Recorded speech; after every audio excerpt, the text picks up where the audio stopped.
Morning सभी को। हो गया क्यों कर। अब लेते हैं अपन दो समान का सदस्य। मेरे पास में सदस्य है ए वेक्टर, दोनों सदस्य की सदस्य ए वेक्टर व बी वेक्टर समांतर। अगर समांतर है तो इस अवस्था में थीटा कितना होगा भाई आपका 0 डिग्री होगा। 0 डिग्री। तो चूंकि ए क्रॉस बी करो आप तो लिखते हो A B sine theta n k, और आप इसके अंदर A B sine 0 n cap sine 0 0 होता है तो ये हो गया। इस अवस्था के अंदर ए क्रॉस बी कितना होगा 0। कितना होगा ए क्रॉस बी 0। ठीक है, ए क्रॉस बी का वैल्यू कितना होगा भाई 0 होने वाला है। दो समांतर सदिशों का हल करते मान कितना होता है 0। क्या बोलता।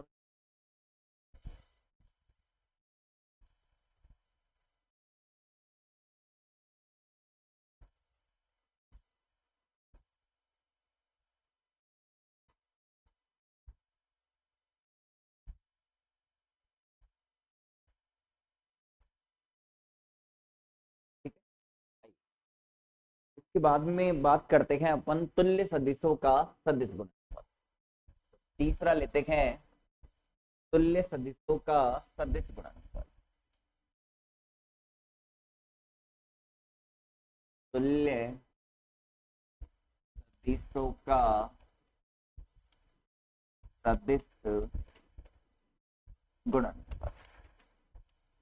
देखो जो तुल्य सदिश होते हैं ना वो भी समांतर ही होते हैं।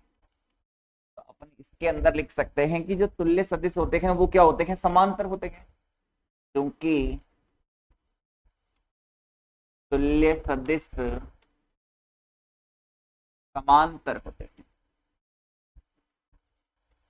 समांतर होते हैं इस अवस्था में आपका थीटा कितना होगा 0 डिग्री होगा। ठीक है, अब तुल्य सदिश का मतलब हो गया जैसे ए वेक्टर बराबर बी वेक्टर हुआ। ठीक है, तो माना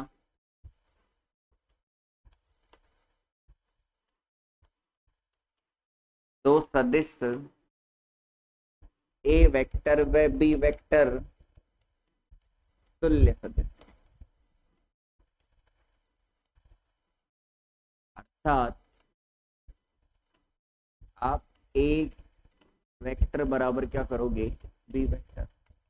क्योंकि ए क्रॉस बी करते हैं तो लिखते हैं A B sine theta n cap.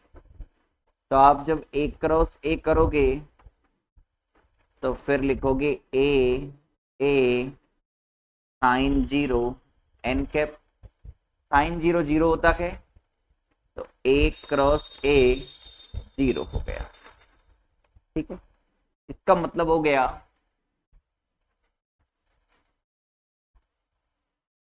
अतः आप कह सकते हो कि जब आप आई का क्रॉस आई से करोगे तो खुद का क्रॉस खुद से करते हैं तो 0 आएगा।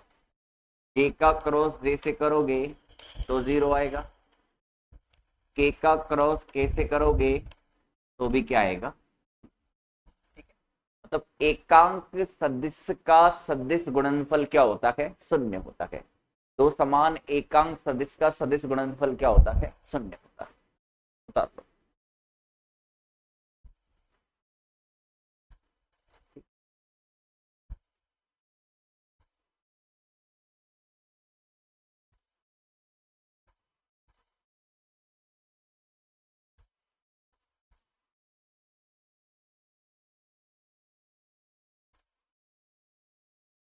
कर लेते हैं। चलो अब अपन लेते हैं तीसरा लंबवत सदिशों का सदिश गुणन। लंबवत सदिशों का सदिश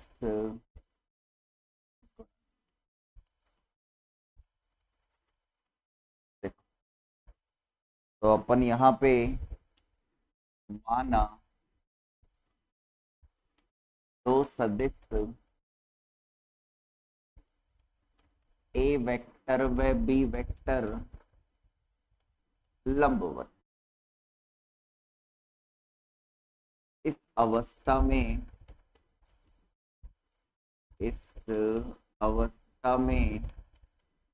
थीटा बराबर 90 डिग्री। जब हम ए क्रॉस बी करते हैं तो आता है A B sine theta n cap.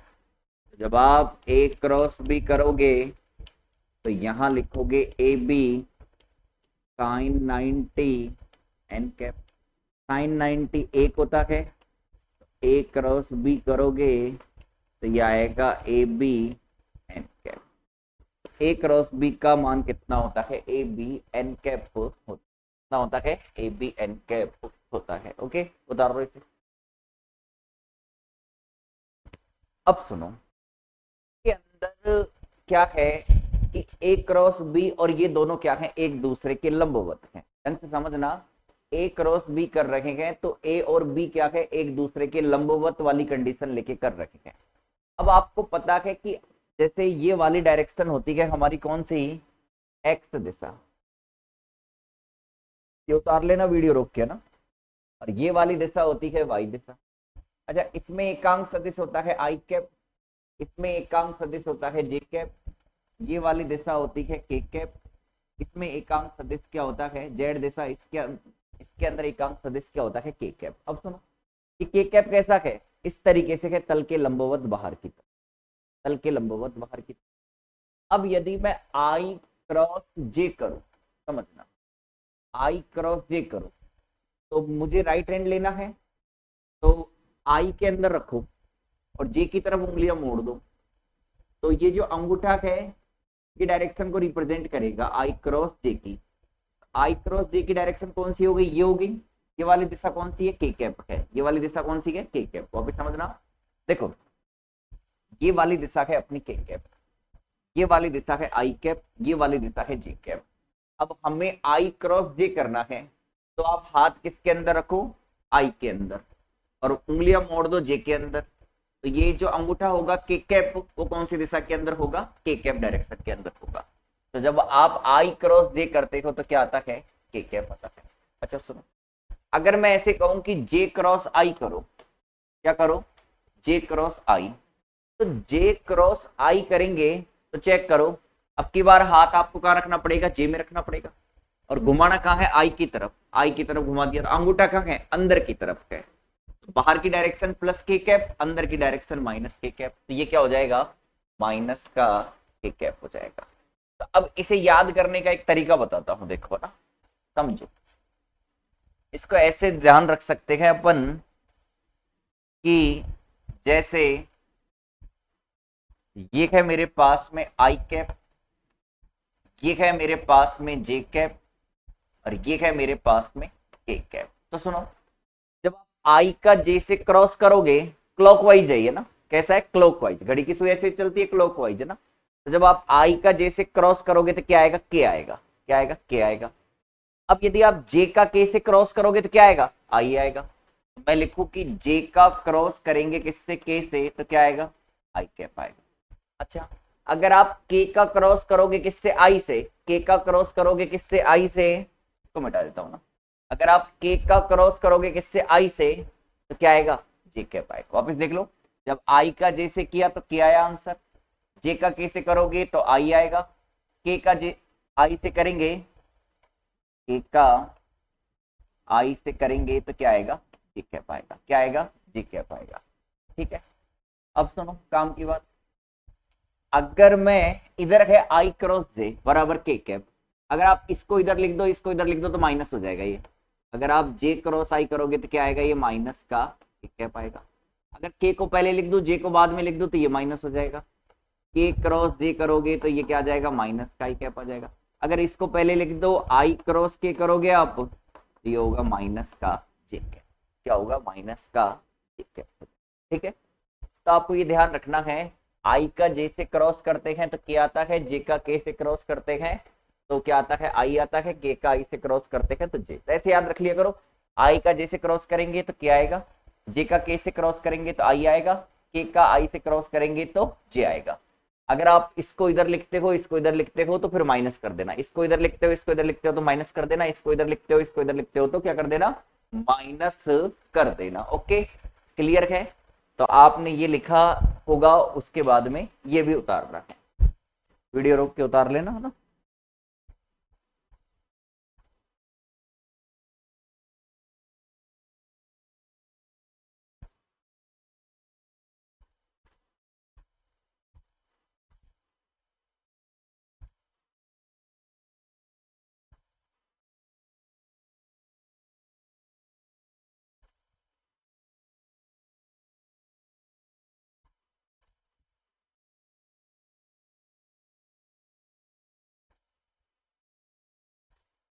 चलो आओ, अब इसके बाद में लेते हैं अगला, 3 के बाद में चौथा नंबर, कार्तीय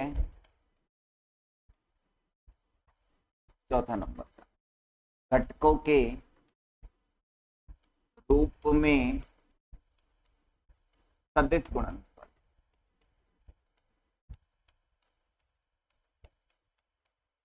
इसके रूप में, कार्तीय घटकों के रूप में सदिश गुणनफल। तो आओ चेक करो, क्योंकि जो ए वेक्टर है इसको घटकों में तोड़ेंगे तो क्या लिखते हैं, ए एक्स आई कैप, ए वाई जे कैप, ए जेड जे कैप। और आप बी वेक्टर को घटकों में तोड़ते हो तो क्या लिखते हो, बी एक्स आई कैप, बी वाई जे cap, B Z J cap. अब आप ए क्रॉस बी करोगे तो मान, पहले ए का रख दो, ए एक्स आई कैप प्लस ए वाई जे कैप प्लस ए जेड के कैप। अब आई इसका क्रॉस कर दो किससे, बी वेक्टर से, तो बी एक्स आई कैप प्लस बी वाई जे कैप प्लस बी जेड के कैप। अब मैं एक काम करता हूं तो सॉल्व करवा देता हूं, चलो। तो सबसे पहले ए क्रॉस बी, इसका गुणा इससे होगा, सबसे पहले लिखो ए एक्स का मल्टीप्लाई हो रहा है बी एक्स से, और आई का क्रॉस किससे हो जाएगा, आई से, आई क्रॉस आई। अब इसका गुणा करना है इससे, प्लस लगाओ, ए एक्स बी वाई, और ये हो गया आई क्रॉस जे। फिर आएगा इसका इससे गुणनफल, ए एक्स बी जेड, और ये आएगा आई क्रॉस। अब इसके बाद में इसका इससे गुणनफल लगाओ, ए वाई बी एक्स जे क्रॉस आई प्लस ए वाई बी वाई जे क्रॉस जे प्लस ए Y B Z J cross. अब इसके बाद में प्लस ए जेड बी एक्स के क्रॉस आई, ए जेड बी वाई के क्रॉस से, और फिर इसका इससे गुणा ए जेड बी जेड, क्या आ जाएगा आपके पास में के क्रॉस के। अभी मैंने सबकी वैल्यू लिखा आई थी है ना, खुद का खुद के साथ क्रॉस करते हैं तो 0 आता है ना। तो देखो यहाँ पे कौन कौन सा 0 हो जाएगा, एक तो ये वाला 0 होगा, समझना, एक तो भाई आपका ये वाला 0 हो जाएगा, क्योंकि इसमें क्या है, आई क्रॉस आई है। सबसे पहले तो पहला 0 हो गया, मैं लिख देता हूं ना 0, समझ जाना, पहला 0 कर दिया मैंने, क्योंकि आई क्रॉस आई 0 होता है। ओके, फिर इसके बाद में है प्लस AXBY। हमने यहाँ I का क्रॉस किया है किससे? J से। जब आप I का J से क्रॉस करते हो तो आता है K कैप, तो यहां मैं लिख दूंगा इसकी जगह K कैप, फिर प्लस AXBZ। आज इसकी बात करें, I का K के साथ क्रॉस करते हैं, I का K के साथ क्रॉस करते हैं तो माइनस का J कैप आता है, तो ये आ जाएगा माइनस का J कैप। पहली लाइन खत्म हो गई। अब आओ देखो, प्लस AYBX। अच्छा, J का I के साथ क्रॉस करते हैं तो क्या आता है? J का I के साथ क्रॉस करते हैं तो माइनस का K कैप आता है। J का J के साथ क्रॉस करते हैं तो 0 आता है, और J का K के साथ क्रॉस करते हैं तो J का यदि K के साथ क्रॉस करते हैं तो फिर I आता है, तो फिर ये I कैप आता है। ओके, थर्ड लाइन की बात करें तो ये AZBX K का I के साथ क्रॉस करते हैं तो क्या आता है? K का I के साथ क्रॉस करते हैं तो J आता है। मैं आपको दिखाने के लिए स्लाइड चेंज कर रहा हूं, बाकी मुझे तो पता है। AZBY K का J के साथ क्रॉस करते हैं तो K का J के साथ क्रॉस करते हैं तो माइनस का I कैप आता है, और K का K के साथ क्रॉस करते हैं तो 0 आता है। ठीक है, अच्छा सुनो, अब क्या करना है हमको कि ये A क्रॉस B है, तो सबसे पहले I कैप किस किस के पास है? I कैप देखो, अगर मैं I कैप की बात करूं तो I कैप ये रहा एक, और एक I कैप ये रहा। यहां से आ जाएगा AYBZ, फिर माइनस AZBY, खत्म कहानी। फिर आप J कैप की बात कर लो तो J कैप कॉमन निकाल लो, तो J कैप एक ये रहा, एक वो रहा, AZBX माइनस AXBZ। फिर आप K कैप की बात कर लो भाई, तो K कैप की बात करोगे तो ये आ गया AXBY माइनस का AYBX। तो ये आ गया आपके पास में किसका मान? A क्रॉस B की वैल्यू आ गई। की वैल्यू आ गई भाई, ये A क्रॉस B की वैल्यू आ गई। ठीक है, इसे उतार लो, इसकी वैल्यू आ गई, ये A क्रॉस B की वैल्यू आ गई। उतारो इसे ना।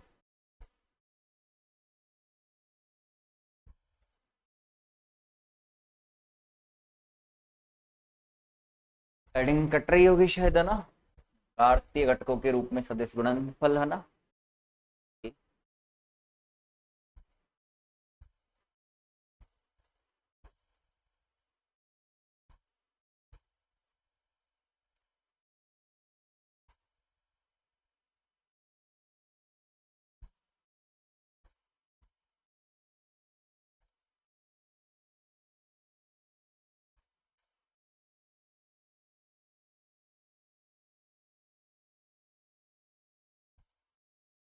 चले, चलो अब इसके बाद में नेक्स्ट लेते हैं कि भाई जो सदिश गुणनफल होता है वो वितरणकारी होता है। अगला 5वें नंबर का, ये 6ठे नंबर का है, 6ठे नंबर का है। सदिश गुणनफल वितरणकारी होता है। चेक करो आओ, जब आप सदिश गुणनफल की बात करते हो तो ये वितरणकारी होता है। इसका मतलब क्या है? वो सीधा है। देखो कि जब आप ए क्रॉस बी प्लस सी करते हो तो आप इसे ऐसे लिख सकते हो, ए का बी के साथ क्रॉस करो तो ये हो गया ए क्रॉस बी, फिर प्लस ए का सी के साथ क्रॉस करो तो ए क्रॉस। सदिश गुणनफल क्या होता है? वितरणकारी होता है। ओके, सिर्फ लिख लेना आप लोग। अब आते हैं एग्जाम्पल, उदाहरण। तो उदाहरण समझ लेना, तो 2-3 लिख देता हूं। एक होता है tau vector equal to R cross F, सब अपन पढ़ेंगे आगे फिजिक्स। एक होता है J vector equal to R cross P, समझाऊंगा इसका मतलब क्या है सबका भी। और एक होता है B vector equal to omega cross r. तो टो वेक्टर यहाँ पे क्या है? बल आघूर्ण है। आर क्या है, स्थिति सदिश है, एफ क्या है, बल है। तो आप इधर लिख सकते हो स्थिति सदिश आर वेक्टर व बल एफ वेक्टर का सदिश गुणनफल, सदिश गुणनफल बल आघूर्ण के तुल्य होता है। बल आघूर्ण टो वेक्टर के तुल्य होता है। समझो, ये जो पहला पॉइंट है उसके अंदर लिख सकते हो स्थिति सदिश आर वेक्टर व बल एफ वेक्टर का सदिश गुणनफल बल आघूर्ण टो वेक्टर के तुल्य होता है। बल आघूर्ण ये क्या होता है, सब फिजिक्स में आगे पढ़ने वाले हैं, अभी अपन केवल सदिश पढ़ रहे हैं। ये है हमारा स्थिति सदिश, ये है संवेग, ये है कोणीय संवेग। ठीक है, तो अब लिख सकते हैं इसके अंदर स्थिति सदिश आर वेक्टर व संवेग पी वेक्टर का सदिश गुणनफल कोणीय संवेग जे वेक्टर के तुल्य होता है। किसके तुल्य होता है, जे वेक्टर के तुल्य होता है। आओ देखो, ये रेखीय वेग है, ये कोणीय वेग है, ये स्थिति सदिश है। तो लिख सकते हैं कोणीय वेग, ये फॉर्मूले सब आगे आएंगे ना, केवल आपको एग्जांपल के तौर पे याद रखने हैं। वह स्थिति सदिश आर वेक्टर का सदिश गुणनफल रेखीय वेग के तुल्य होता है, का सदिश गुणनफल रेखीय वेग के तुल्य। तो ये हमारा यहाँ पे आके क्या होता है, आपका सदिश पूरा होता है। अब कुछ एग्जाम्पल हैं इसके, मतलब एग्जाम्पल नहीं, कुछ न्यूमेरिकल है, वो अगली क्लास के अंदर आएंगे। मतलब थ्योरेटिकल तो इसका खत्म हो गया पूरा सदिश का, अब केवल बचा है कुछ न्यूमेरिकल और करवा देंगे इस पर आधारित, जिससे आपका ये क्लियर हो जाएगा। ठीक है, तो ये एग्जाम्पल भी आप लोग उतार लो ना।